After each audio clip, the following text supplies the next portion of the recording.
Marcus Vane ripped the employee badge from Maya Torres' chest, tore it in half, and pointed toward the snow-covered delivery entrance. "If you like feeding homeless people, you can go outside with them." Behind Maya, a 9-year-old girl clutched a bowl of soup and trembled inside a wet coat.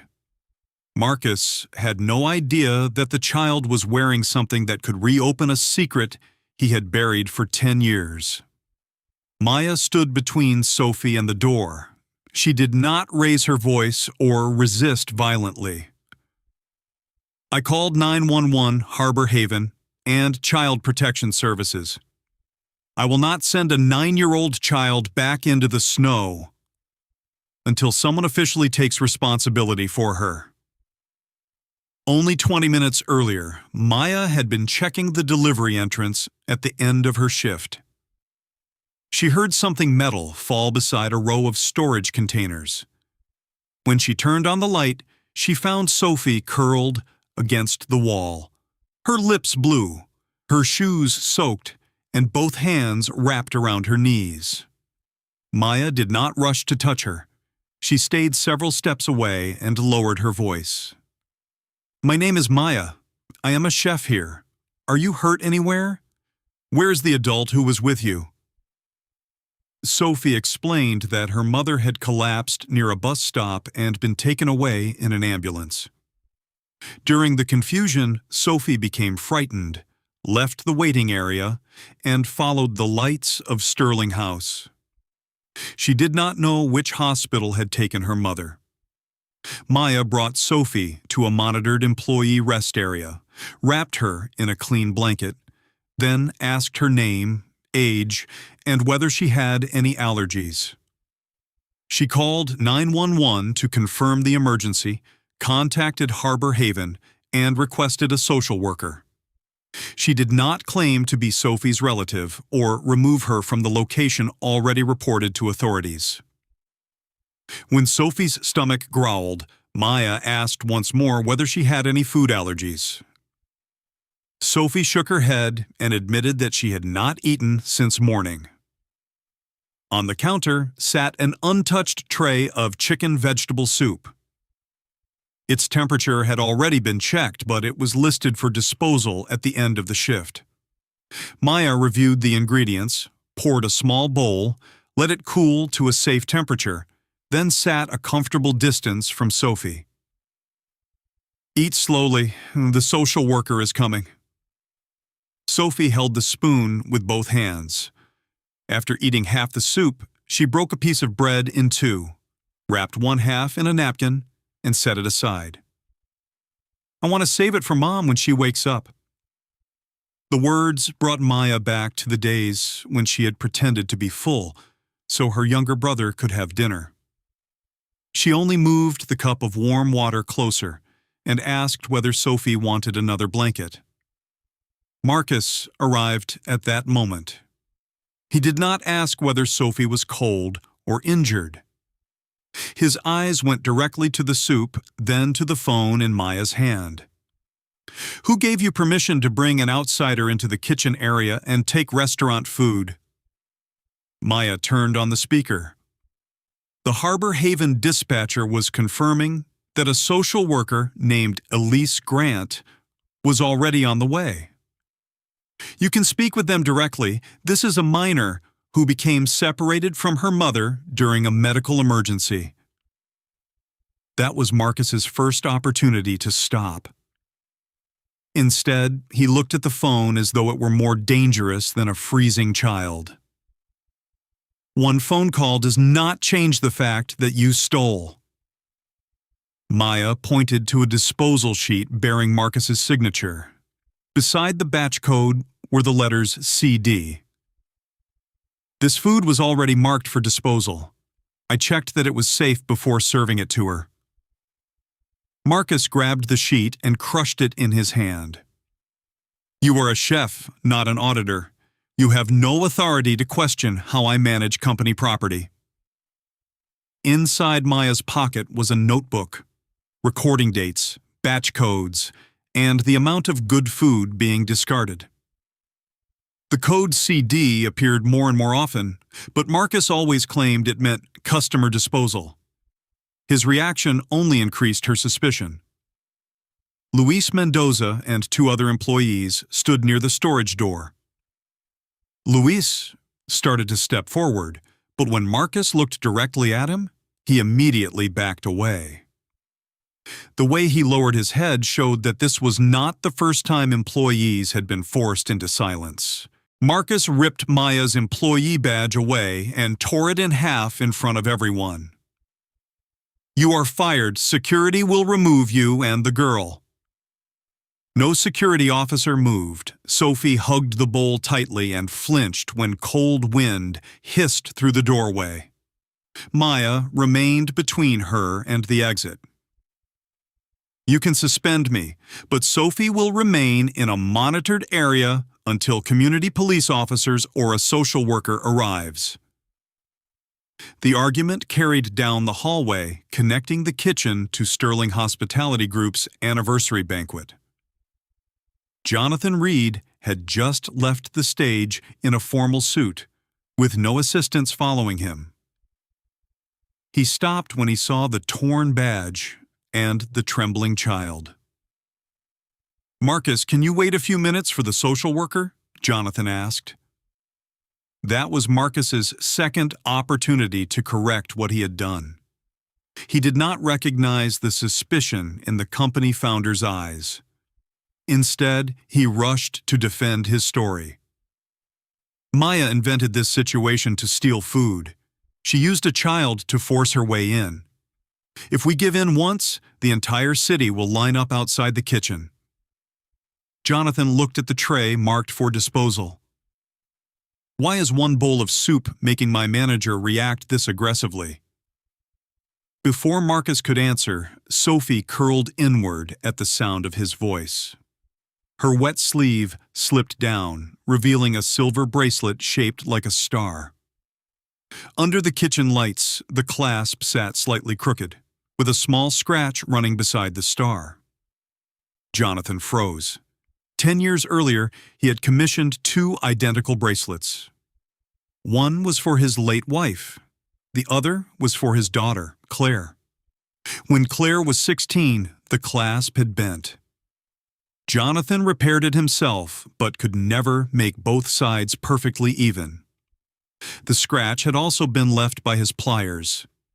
He took one step forward, then stopped when Sophie fearfully pulled her arm against her chest. Jonathan slowly knelt, keeping his distance and never touching her. "Who gave you that bracelet?" Sophie looked at Maya before answering. "My mom." "What is your mother's name?" "Claire." The name fell through the kitchen like a bell. Marcus turned pale and quickly looked away.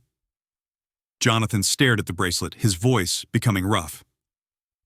"Claire Reed?" Sophie shook her head. "Mom uses the name Claire Bennett at work. My papers say my last name is Reed." Her mother had warned her never to give documents to anyone from Sterling unless a social worker was present. So when Jonathan mentioned the company, Sophie immediately pulled her sleeve over the bracelet. Sirens sounded outside the delivery entrance. Elise Grant entered with 2 community police officers. She reviewed the calls, confirmed Maya's identity, and formally took Sophie into her care. When Jonathan said he might be the girl's grandfather, Elise showed no reaction to his wealth or position. "The relationship must be verified. You may not follow her or continue questioning Sophie until she is ready." Jonathan wanted to object, but when he saw the fear in the child's eyes, he only nodded. "I understand. I will wait." Before leaving the kitchen, Sophie turned back. "Mom said Grandpa believed someone else instead of believing his own daughter." Jonathan could not find an answer. The vehicle door closed, taking Sophie to Harbor Haven. Maya still held the notebook filled with batch codes. Behind her, Marcus was quietly moving toward the office. Jonathan's phone rang. A city hospital reported that it had just admitted a woman suffering from hypothermia whose identification carried the name Claire Bennett. Jonathan tightened his grip around the phone. Behind him, Marcus immediately turned pale. Jonathan looked back at him. Outside, the social worker's vehicle disappeared into the snow. Inside the Sterling House kitchen, one bowl of soup had led Jonathan to the name he had believed for 10 years he would never hear again. Jonathan left Sterling House, but he was not allowed to rush straight into the hospital room, like a father who had just found his daughter again. At Harbor Haven, Elise Grant had Sophie examined, changed into dry clothes, and given a supervised place to sleep. Elise photographed the silver bracelet for identification records, then returned it to the girl. "It belongs to my mom," Sophie said, gripping her wrist. "I do not want anyone taking it away." "No one is taking it," Elise replied. "We are only documenting it to help confirm your family." At the hospital, identification under the name Claire Bennett was compared with Claire Reed's old records. Sophie's birth certificate and medical records confirmed that Claire was her mother, while family records showed that Jonathan was Claire's father. Elise still required the verification process to be completed before considering any additional genetic testing. A famous family name could not replace procedure. Jonathan stood in the hallway after Claire regained consciousness from hypothermia. Through the closed door, he heard a nurse ask whether she agreed to meet the man claiming to be her father.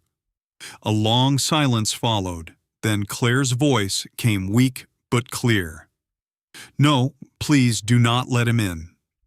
Jonathan lowered his head. 10 years of waiting did not give him the right to cross the boundary she had just set. Elise came out and explained that Sophie was safe, and that Claire would be informed about every decision involving her daughter. "I only want to know whether she really is my granddaughter," Jonathan said. "The records have confirmed the relationship," Elise answered. "But if you want a place in their lives, the next thing you need to prove will not come from a genetic test." Meanwhile, Maya returned to her small apartment with half of her employee badge still inside her coat pocket. Marcus had forbidden her from returning to the restaurant. But instead of seeking revenge, she placed her notebook on the table, photographed every page, then backed up her messages and work schedules. Her records showed that on many nights, perfectly good food had been marked for disposal, only for the quantities in the system to change later. Near midnight, Luis Mendoza knocked on her door. He stood in the hallway, repeatedly glancing toward the stairs as though afraid someone had followed him. "I'm sorry I stepped back," Luis said. "Marcus once cut 3 shifts from an employee just because she photographed the disposal log." He showed Maya screenshots. Each time they threw food away at night, the system claimed the next morning that hundreds of meals had been transferred to charity. The entries marked CD did not mean customer disposal, as Marcus had claimed. They meant community donation. Maya posted nothing online. She created 2 sets of copies, sent one to a labor attorney and the other to the independent audit team appointed by Sterling's board. She knew that a public accusation could cause evidence to disappear.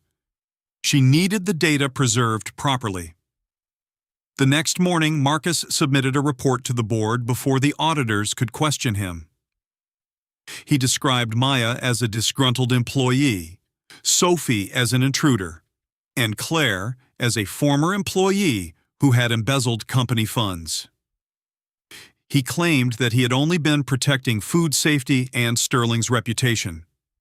Jonathan did not order Marcus arrested or declare him guilty.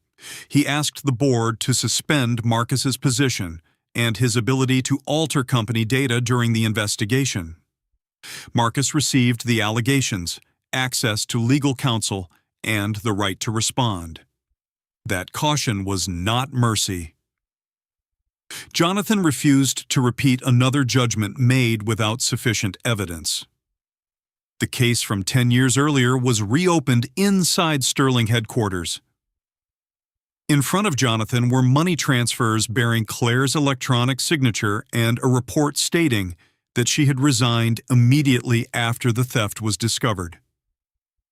Those records had once convinced him to believe Marcus instead of his own daughter. Then an auditor stopped at the timestamp. This digital signature was created 3 days after Claire's account had already been locked. The receiving account belonged to a vendor connected to Marcus's family. Documents Jonathan had once accepted as truth now looked like stage pieces arranged for him to see. Claire agreed to speak with Elise and an independent attorney at the hospital, but she still refused to meet her father. She explained that 10 years earlier, she had managed Sterling's community responsibility program and discovered that thousands of meals existed only on paper. Vendors received full payment while relief centers received only a small fraction of the food. I sent the report directly to my father, Claire said. Marcus was the program director then. He had access to the executive mailbox and my email disappeared. Jonathan sat in the next room and heard only the portions of Claire's statement that she allowed to be shared. He remembered their final argument. Claire had begged him to examine the servers. He had answered coldly, "You are trying to blame people who have served this company longer than you have." Claire had not left because she had been caught. She left because her own father had called her warning an excuse. When Elise asked why she had never contacted him again, Claire asked for an old box from her belongings. Inside were several returned letters. Each envelope showed that it had reached Sterling's office before being redirected back to the sender. One had been written while Claire was pregnant with Sophie. "I do not need your money. I only want you to read the report and know the truth before your granddaughter is born." Jonathan read the copy in the waiting room. His tears fell onto the words, "your granddaughter." He did not ask Claire to forgive him. He did not use Marcus's deception as an excuse. Marcus could only do this because I handed the job of listening to people over to assistants and reports, he told Elise. I saw his title and stopped seeing my daughter. The current audit continued expanding. Maya's notebook was compared with 6 months of donation records. Sterling claimed to have delivered more than 600 meals to Harbor Haven. The shelter's intake records showed only 74. Kitchen footage showed Marcus ordering food, thrown away, then signing into the management system and changing those batches into charitable donations. Louise turned over messages threatening to cut the shifts of anyone who photographed the disposal records. Another former employee confirmed being fired after asking why food kept disappearing while relief invoices continued rising. Jonathan went to Maya's apartment. He stood outside her door without attorneys or offers of money. "I'm sorry you were fired inside a restaurant carrying my company's name." Maya did not immediately invite him inside. An apology matters only if someone without a special bracelet would have been protected too. If another child had walked in that night, would your system have saved her? Jonathan could not answer. At that moment, his phone vibrated. The audit team had recovered server data from 10 years earlier. Inside the data room, an email from Claire appeared on the screen. It had been sent directly to Jonathan with meal records attached and a request for an urgent investigation. The message had been opened, moved into a hidden folder, and deleted using Marcus's authorized access account. Jonathan stared at the timestamp, his hand tightening against the edge of the table. Marcus had not merely lied after Claire disappeared. He had stood between father and daughter from the moment she tried to bring the truth to him. The auditor placed a thick file in front of Jonathan. "We have proven that Marcus deleted the email, but there is something even more serious. He used your approval authority to move money for 10 years. He used your own approval authority to move money for 10 years. Those words followed Jonathan into the hearing room, where attorneys, employees, Harbor Haven representatives, and community observers were gathered. Marcus sat beside his own attorney and was given full access to the evidence and the right to challenge it. Jonathan did not take the chairperson's seat. He chose the chair reserved for the person required to answer questions. "Many transactions carry my approval signature," he said. "I will answer for them like anyone else named in this record." The first truth was not about money. It was about a family that had been torn apart. Hospital records, birth certificates, and identification documents confirmed that Sophie was Claire's daughter and Jonathan's granddaughter. The original report showed that Claire had been the first person to warn Sterling about fraudulent meal claims. She had never been the thief. Claire appeared through a private video connection from the hospital. She did not bring Sophie before the press and refused permission for anyone to record her daughter. Her voice remained weak but clear as she described the blocked report, the returned letters, and the last time she begged her father to examine the servers. Jonathan looked directly at the screen. "Claire told me the data had been altered. I chose to believe Marcus because he had seniority and polished reports. I was deceived, but I was the one who refused to listen to my daughter. I will not use another person's deception to erase my responsibility." Claire did not answer. Her silence reminded the room that truth could restore a person's name, but it could not force an old wound to heal immediately. The auditor activated the large screen. Access records showed that Marcus's account had opened Claire's email, moved it into a hidden folder, and deleted it. An electronic signature carrying her name had been created after her account was locked. Vendor invoices, bank records, and lists of fake meal donations appeared one after another. Numbers that had once seemed unrelated now formed a deliberate path. Maya stepped forward and placed her worn notebook on the table. Every date, batch code, and quantity she had recorded by hand matched the kitchen footage. Food Marcus ordered destroyed at night was changed into community donation in the system only hours later. "I started recording it because good food was being thrown away," Maya said. "I did not know money was behind it. I only knew people were hungry while we were being ordered to destroy food." Luis took the witness chair with his hands tightly clasped. This time, when Marcus looked at him, Luis did not lower his head. "He threatened to cut our shifts if we photographed the disposal records. Some nights I worked almost 2 extra hours but was ordered to record my original clock-out time." 2 former employees confirmed unpaid working hours and retaliation. One had been fired after asking why reported donations kept increasing even though the restaurant was not delivering food. Elise Grant presented Harbor Haven's intake records. Sterling claimed it had delivered more than 600 meals during 6 months. The shelter had received only 74.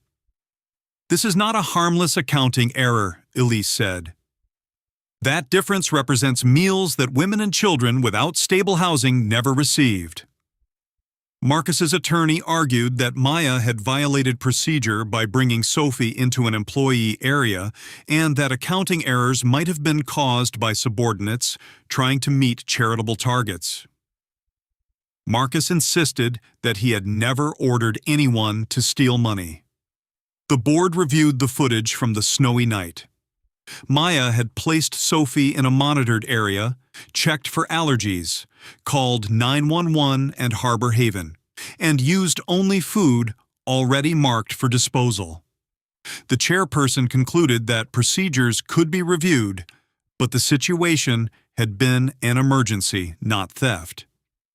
And it does not explain why you altered the records after the food was destroyed, she told Marcus.